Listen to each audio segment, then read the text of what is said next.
mashwar ne jam ko ma unyuli bang kainalti mashwar ne jam cho tre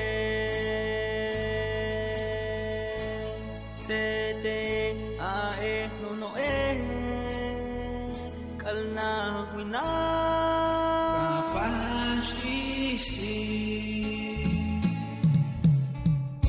Akawalwa shoot kan chama sani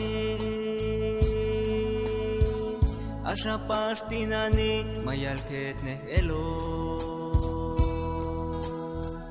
Yuhandak bolok chika oko Te lanan la hui aite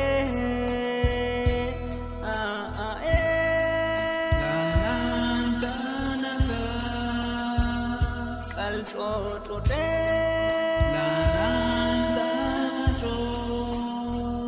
asha no e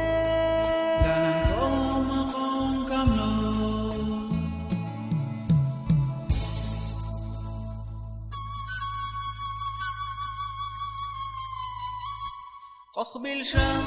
اتنين الجوجون قبل شام كوشي غون احتدي Kalgosil nela ae yutol ajihuke setok yun kane puninal okamep yutakindial tok chikona se blanket neneno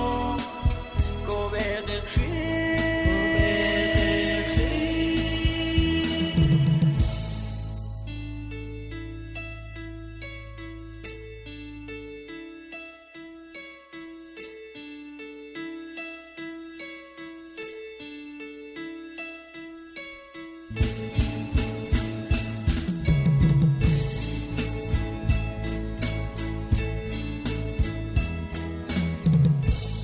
Ako tutot